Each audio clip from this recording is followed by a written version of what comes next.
Hello दोस्तों, आपका स्वागत है हमारे YouTube चैनल स्माइल विद एजुका। हंसते रहिए, मुस्कुराते रहिए। देखिए बच्चों, हम चैप्टर 4 ज्योग्राफी का एग्रीकल्चर का एमसीक्यू लेकर आ चुके हैं, जिसका आप सभी को इंतजार था। आपको लगातार कंटिन्यूअस एमसीक्यू मिल रहे हैं, बस आप जुड़े रहिए, मेहनत हम करेंगे। आप हमें सपोर्ट कीजिए, प्रमोट कीजिए, चैनल को ज़्यादा से ज़्यादा सब्सक्राइबर बढ़ाइए और बेल आइकन सभी का दबाइए, घंटा दबाइए, ठीक है ना। तो चलिए स्टार्ट करते हैं विदाउट वेटिंग। आपने आंसर क्वेश्चन पढ़ लिया होगा, अब आंसर देखते हैं कि भारत की अर्थव्यवस्था की रीढ़ किसे कहा जाता है। तो option C is the right answer, कृषि को। यानी भारत की जो अर्थव्यवस्था है उसको मजबूत करने में या रीढ़ की हड्डी का काम जो करता है वो कौन करता है बेटा, कृषि। अगला ऑप्शन है कि भारत की कितनी परसेंट जनसंख्या कृषि पर निर्भर है। लगभग 60%, ठीक है ना बेटा। वैसे कहा जाता है 70 से 80%, लेकिन लगभग 60% हम कहेंगे। तो भारत की 60% जनसंख्या खेती पर निर्भर करती है। नेक्स्ट बेटा, कृषि का अर्थ क्या है। कृषि का अर्थ है मिट्टी की जुताई और फसलों को खेती। तो option B is the right answer, क्योंकि ये इजी था, आप आसानी से समझ सकते हैं। नेक्स्ट बेटा, भारत में खेती के लिए प्रमुख मौसम कौन कौन से हैं, जिसे बेटा शस्य प्रारूप कहते हैं। तो वो बेटा खरीफ, रबी और जायद। Option C is the right answer, रबी, खरीफ और जायद, जिसको हमने चैप्टर में पढ़ा था शस्य प्रारूप के नाम से। नेक्स्ट है बेटा कि खरीफ फसल की बुआई कब की जाती है।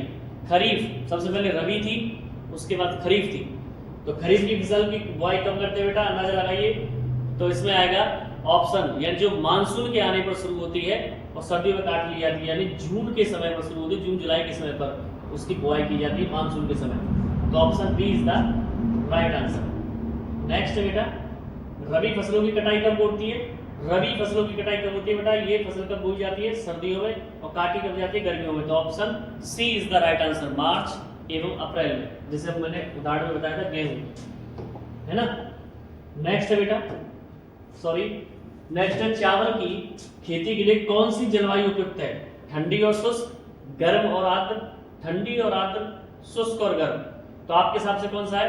तो option B is the right answer, क्योंकि गर्म और आर्द्र यानी पानी भी चाहिए और गर्मी भी चाहिए। आपने धान की बुआई को देखा होगा, तो गर्म और आर्द्र। गेहूं की प्रमुख उत्पादक राज्य कौन से हैं। पंजाब, हरियाणा, उत्तर प्रदेश, बिहार, झारखंड, उड़ीसा, तमिलनाडु, केरल, कर्नाटक, गुजरात, राजस्थान, महाराष्ट्र। तो आप जानते हैं पंजाब से ध्यान रखिए, पंजाब सबसे बड़ा गेहूं का उत्पादक है, उसके बाद हरियाणा। तो option A is the right answer, Punjab, Haryana, Uttar Pradesh. दालें किसके लिए महत्वपूर्ण है। प्रोटीन के लिए, कार्बोहाइड्रेट के लिए, विटामिन के लिए या खनिज पदार्थों के लिए। तो दालें प्रोटीन के लिए सबसे ज्यादा इंपॉर्टेंट है, इसलिए option B is the right answer. Next चलते हैं बेटा, कपास की खेती के लिए आवश्यक मिट्टी कौन सी है। लाल मिट्टी, जलोढ़ मिट्टी, काली मिट्टी या पर्वतीय मिट्टी। तो option C is the right answer, काली मिट्टी। आप जानते हैं काली मिट्टी सबसे उपयुक्त होती है। नेक्स्ट है, भारत में जूट उत्पादन के लिए कौन सा राज्य प्रमुख है। बिहार, पश्चिम बंगाल, असम या उड़ीसा। तो option B is the right answer. Hooghly नदी के तट पर हमने पटसन और जूट की बात भी की थी। तो option B is the right answer, यानी पश्चिम बंगाल। नेक्स्ट है, शुष्क भूमि खेती में कौन सी फसलें प्रमुख है। शुष्क भूमि खेती में कौन सी फसलें प्रमुख है। धान और गन्ना, बाजरा और ज्वार, गेहूं और चना, कपास और जूट। तो बेटा बाजरा और ज्वार, क्योंकि शुष्क भूमि यानी रेतीली भूमि, सूखी भूमि पर बाजरा और ज्वार। तो option B is the right answer, option B is the right answer. Bharat में हरित क्रांति कब प्रारंभ हुई थी। भारत में हरित क्रांति कब प्रारंभ हुई थी। भारत में हरित क्रांति और 1965 में 1965 में शुरू हुई थी। पंडित जवाहरलाल नेहरू की बात है उस समय की। तो 1965, option C is the right answer. फिर भी कुछ जल्दबाजी मिस्टेक हो जाती है तो आप उसे इंप्रूव कर सकते हैं, उस चीज को मैं एक्सेप्ट करता हूँ अपनी वीडियो में। कोई मिस्टेक हो जाती है वैसे आंसर में या आंसर की चुनने में या ऑप्शन देने में, तो वो आप चेक कर सकते हैं फिर भी। नेक्स्ट है, हरित क्रांति का प्रमुख उद्देश्य क्या था। सिंचाई बढ़ाना, फसल उत्पादन बढ़ाना, पशुपालन या भूमि सुधार। तो केवल हरित क्रांति का एक ही उद्देश्य था, फसल का उत्पादन बढ़ाना। तो option B is the right answer. Next बेटा, भारत में गन्ने का प्रमुख उत्पादक राज्य कौन सा है। भारत में गन्ने का प्रमुख उत्पादक राज्य कौन सा है। तो सबसे पहला ऑप्शन है Uttar Pradesh, option A is the right answer. जायद, अभी हमने रबी पढ़ लिया, खरीफ पढ़ लिया। रबी मानसून के, खरीफ मानसून के समय शुरू हुई थी, रबी सर्दियों में बोई गई, गर्मियों में काटी गई। ये उस समय की फसल है बीच में की जाती है। तो जायद फसलें कब बोई जाती है? रबी और खरीफ के बीच, या खरीफ और रबी के बीच, या केवल सर्दियों में, या केवल बरसात में। तो option B is the right answer. अभी बताया था मैंने कि बीच में बोई जाती है, तो रबी और खरीफ के बीच में जो फसल बोई जाती है वो कहलाती है हमारी जायद। चाय की खेती के लिए कौन सी ढलान उपयुक्त है? तीव्र, मध्यम, समतल या रेतीली? तो आपने असम और दार्जिलिंग में देखा होगा, तीव्र ढलान में तो हो ही नहीं सकती, पानी रुक ही नहीं पाएगा। तो मध्यम ढलान, तो option B is the right answer. Bharat में चाय उत्पादन में प्रथम स्थान किस राज्य का है? असम, पश्चिम बंगाल, तमिलनाडु या फिर केरल? तो आसाम की चाय, इसलिए option A is the right answer. Bharat में कॉफी की खेती कहाँ होती है? उत्तर प्रदेश, केरल, कर्नाटक, तमिलनाडु, पंजाब, हरियाणा, असम, मिजोरम? तो option B is the right answer, क्योंकि आप जानते हैं एड भी देखा होगा टीवी पर, केरल, कर्नाटक, तमिलनाडु। तो कॉफी यहाँ पर सबसे ज्यादा होती है, तो option B is the right answer. कौन सी फसल तिलहन वर्ग में आती है? या तिली की तेल भी बोलते हैं जिसे हम, तो तेल किससे निकलता है? अब ये अंदाजा लगा लीजिए सीधा सीधा। तो option C is the right answer, मूंगफली। भारत में सबसे बड़ा तिलहन उत्पादक राज्य है, तिलहन उत्पादक राज्य है, तो वो बेटा Madhya Pradesh. Option C is the right answer. Next बेटा, भारत में भूमि सुधार कार्यक्रम का प्रमुख उद्देश्य क्या था? भारत में भूमि सुधार का, भूमि को सुधारना, तो एक ही उद्देश्य था कि जिनके पास खेती नहीं है उन भूमिहीनों को खेती देना और उनसे खेती करवाना। ठीक है, लेकिन उनके उद्देश्य के साथ साथ अपना। सहकारी खेती क्या है? निजी खेती, सामूहिक खेती, या फिर सरकारी खेती, या विदेशी? तो सहकारी शब्द आपने पहले भी पढ़ा था उपभोक्ता वाले में भी, तो हम ये समझ सकते हैं सामूहिक खेती, या सभी वर्ग मिलकर करते हैं, वर्ग का मतलब सभी करके करवाते।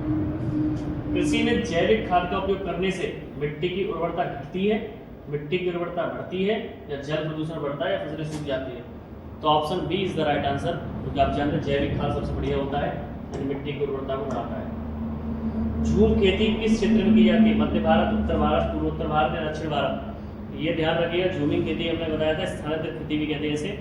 तो option C is the right answer, पूर्वोत्तर भारत में, यानी इसे हम स्लैश एंड बर्न खेती भी कहते हैं इंग्लिश में।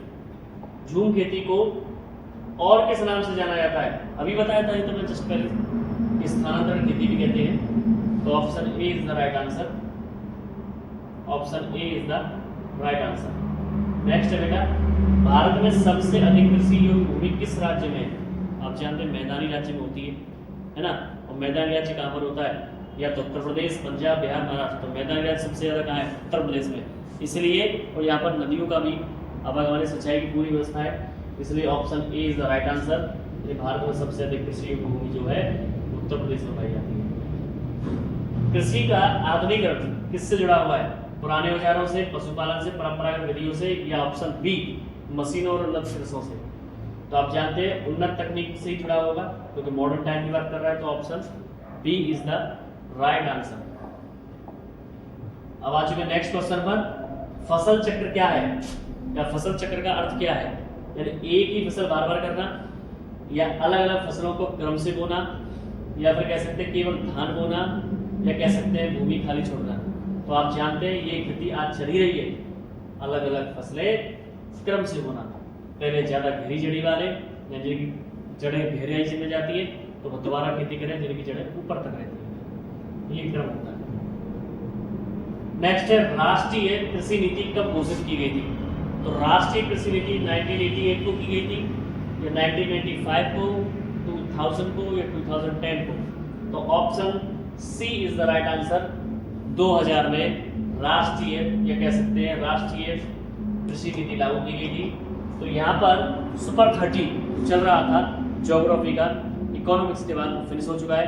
आशा करता हूँ आपको वीडियो पसंद आया होगा, साथ में आप सभी ने इसके आंसर देने की कोशिश की होगी, और जुड़े रहिएगा चैनल से, इसको प्रमोट कीजिए, लाइक कीजिए, शेयर कीजिए, सब्सक्राइब कीजिए। Stay healthy and stay fit.